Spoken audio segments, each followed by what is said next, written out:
برنامج بيعمل لك تصميمات الويب، بيعمل لك فلايرز، بيعمل لك بانرات، سهل الاستخدام، فري، ودي اهم حاجه تحط تحتها خطين. كان زمان البرنامج ده ما كناش بنعتمد عليه اعتماد يعني كلي، او حتى ما كناش في مننا ما كانش يعرفه يعني، بس مؤخرا ابتدوا يحطوا فيه بقى ايه الفاينل تاتش.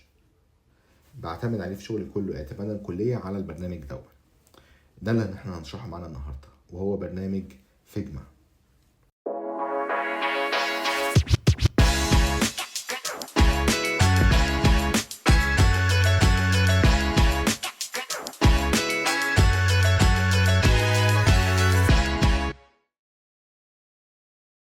برنامج فيجما اكيد طبعا كتير منكم عارفينه، واكيد برضو كتير منكم يعني عارفه، بس بيستصعبوا شويه وبيستسهل برنامج الاكس دي، يعني ادوبي اكس دي بتاع ادوبي. انا جاي النهارده اقول لك ان برنامج فيجما بيعدي بمراحل برنامج اللي هو الاكس دي بتاع ادوبي، وكمان في حاجات مش موجوده في برنامج الاكس دي بتاع ادوبي. ده غير طبعا سهوله الاستخدام بتاعته واليو اي اللي سهل جدا ان انت تتعلمه في ثواني. وطبعا ما تنساش اهم حاجه ان هو فري، والهدف كان من انشائه ان هو يخلي الناس تستخدم اليو اي مثلا وتصميم الويب بشكل احترافي شويه او بشكل منظم شويه. ده فكره البرنامج سنه 2012. البرنامج صدر فعليا في 2016، وفي 2021 في برنامج من شركه فيجما صدر اسمه فيج جام. ده اختصارا عامل زي نوت لل اللي هو البروتوتايب مثلا، او اليو اي اليو اكس اكتر يعني. تعمل انت بروتوتايب عليه وبعدين تنقله على الفيجما، يعني مربوطين ببعض، يعني مش شركه واحده طبعا. ونزل منه برضو نسخه للايباد يعني الفيج جام يعني بالقلم بقى وكده، بتبقى الامور اسهل يعني واحسن. طيب بالنسبه لبرنامج فيجما، هو ده بيبقى الشكل اللي بيبقى عامل كده لما تيجي تفتحه لاول مره. ميزه فيجما كمان ان هو بيشتغل على البراوزر العادي بتاع الجهاز بتاعك.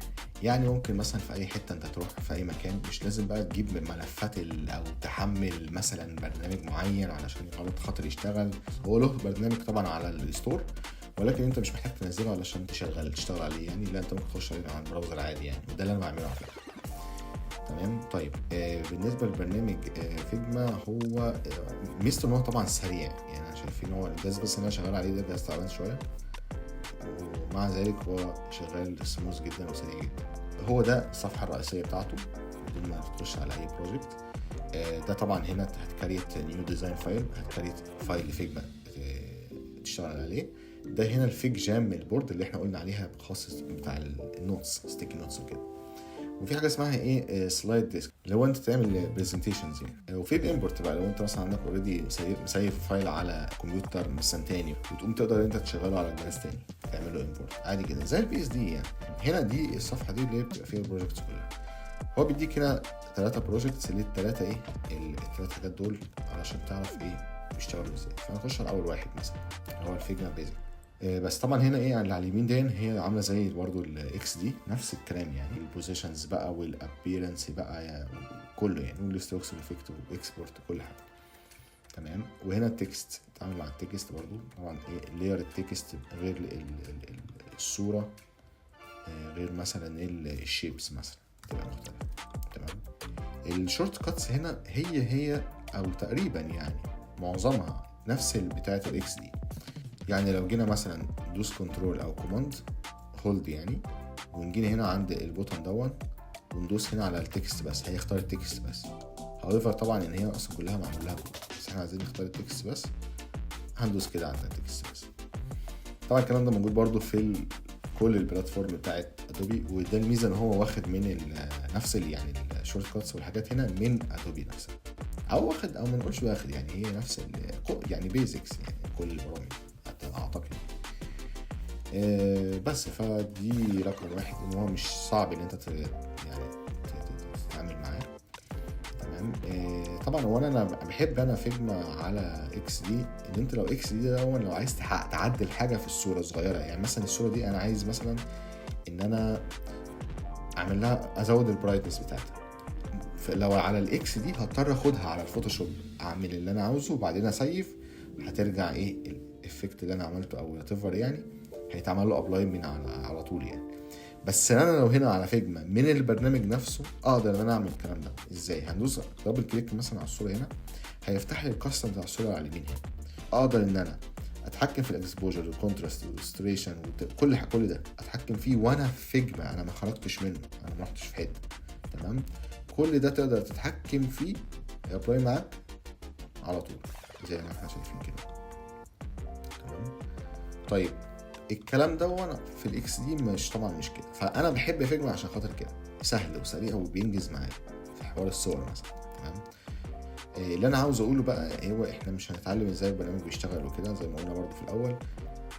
في شويه تريكس بقى، يعني انت مثلا عايز تعمل في برنامج فيجما افكت معين. اول افكت معانا هو انا مسميه يعني الجلاسز افكت. هنرسم مستطيل هنا، مستطيل عادي جدا كده.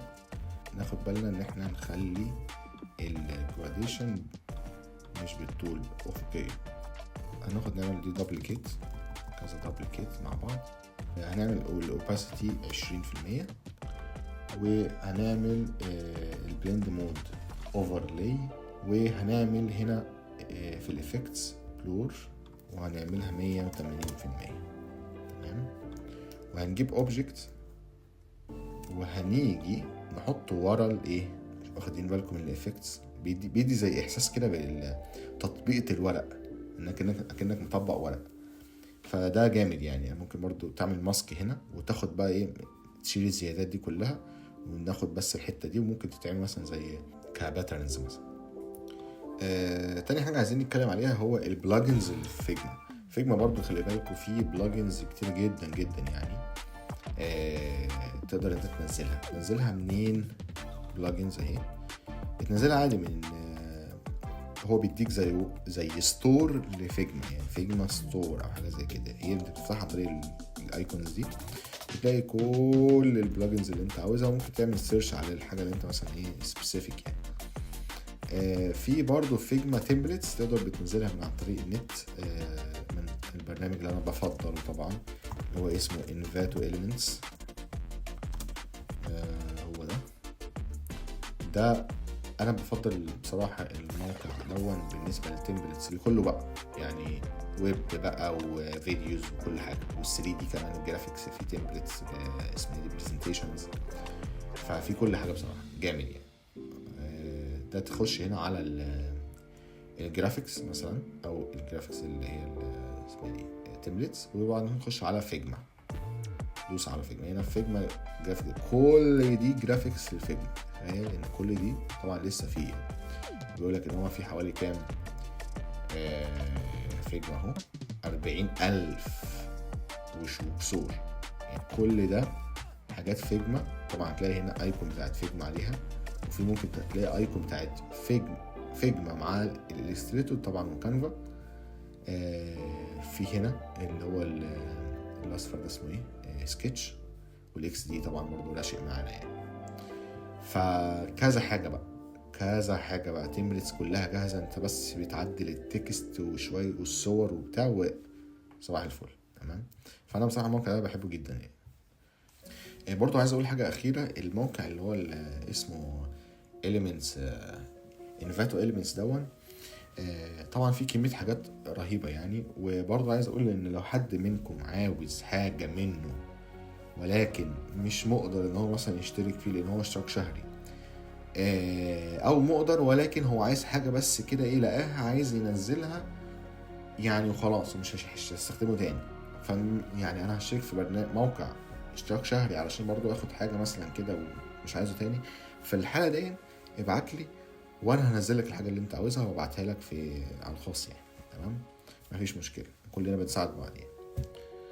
بس في نهايه الفيديو احب اقول ان انا برنامج فيجما ده انا برشحه وبنصح بيه عن برنامج الادوبي اكس دي، ولانه فيه كذا حاجه اصلا يعني رهيبه. طبعا احنا خدنا اللي هو ايه تلميحه بس عليه، مش برنامج كله.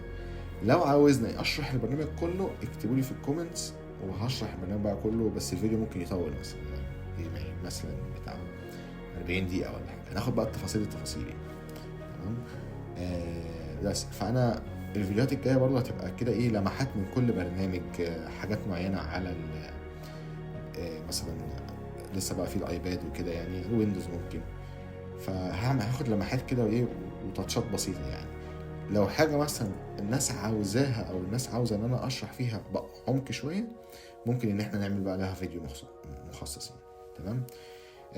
بس ده نهايه الفيديو. شكرا لمتابعتكم جدا لو في حد متابع يعني، واتمنى لكم صحه جيده، وخلاص رمضان الاسبوع الجاي ورمضان كريم.